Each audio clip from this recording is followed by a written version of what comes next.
Okay, let's dig into this. Today we're looking at the sources you shared on Parashat Chayei Sarah, specifically Beit Yisrael International and the Gadi Ephraimim notes. Right. And it's interesting because the surface story, Sarah's passing, it's actually presented very differently in these sources. Yeah, it's counterintuitive. They frame it as a story of, well, ultimate redemption, that divine life doesn't really end, it just changes form. Precisely. It transforms its vessel. Yeah. And these notes use that transition to reveal deeper things. We're really unpacking two core mysteries here. Okay, what are they? First, the secret behind the number 127, how it connects Sarah to a much later time. And second, this kind of mind-blowing idea about the souls of Adam, David, and Mashiach being one continuous essence. Okay, let's start with 127. Sarah lived 127 years. Then, centuries later, Queen Esther rules over 127 provinces.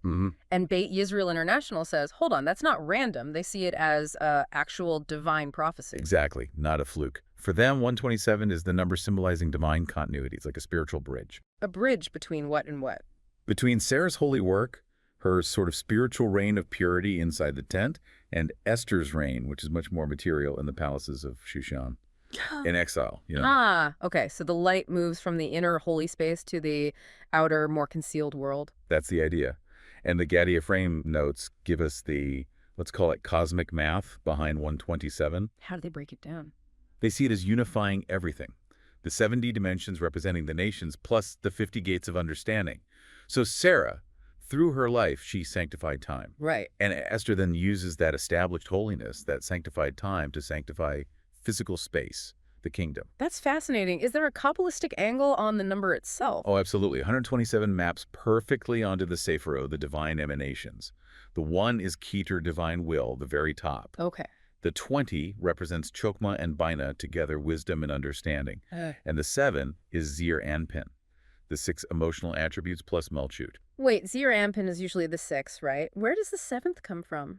Well, sometimes Melchut is included, or it represents the unfolding of those 6. But the key idea here is the flow.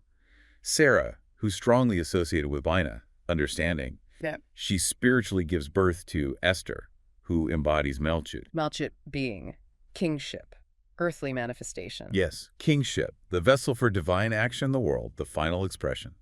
Sarah sets the spiritual stage, Bina, and Esther brings the kingdom, Melchut, into reality. Wow, okay, so 127 is like a blueprint for how holiness moves through time and space. You could say that, yeah. Which brings us to the second big idea. Who carries this forward? This concept of the flowing soul connecting Adam, David, and Mashiach. Right. So the sages teach that Adam Harishon gave 70 years of his life to King David. I've heard that, yeah. But Gadi Ephraim interprets it very specifically. It wasn't just, adding years. It was a passage of essence. Adam's primordial breath, his neshama, flowed into David's being, into his heart song. Adam's breath into David's song. And why 70 years? Does that connect back to the 70 dimensions of the nations we mentioned with 127? Exactly. That's the connection they make. It's the aspect needed to engage with and ultimately redeem the physical world, the world of the 70 nations. So different stages of the same core soul. That's the picture. Adam is the initial breath of creation. David is Melchut, kingship expressed through song, bringing divinity down. And Mashiach. Mashiach unites the very top, Keter, with the very bottom, Melchut. Perfection. Adam breathes life, David sings it back to God, and Mashiach transforms it all into pure light. A beautiful way to put it. It's all about this flow, this transference. And this whole idea, it completely changes how we see Sarah's burial place, the cave of Machpelah. The sources insist it's not really a tomb. Correct. Beit Yisrael calls it a portal of life. It's the physical anchor point, you could say, for this eternal continuity. It's where these key souls, Adam and Eve, Abraham and Sarah, etc., it's where they connect, where souls ascend and descend. So Machpelah isn't just a place in the story, it is the story of continuity physically manifested. You got it. It embodies this continuous cycle of redemption. So the core teaching, wrapping this up, seems to be that the righteous, like Sarah, they don't really die in the way we think of it. No, they ascend. Their light continues. It flows onward, just like Sarah's light is said to have flowed into Rebekah immediately. And Gadi Ephraim has that powerful line. Yes. The life of the righteous is not counted in years, but in worlds redeemed. It shifts the whole perspective from duration to impact. It really does. Which leaves us, and you listening, with something to think about. If 127 is that number connecting revelation, like Sarah's tent, to concealment, like Esther's palace, what hidden corners of your own world, the places that maybe feel like exile, are waiting for that light of divine continuity to flow into them?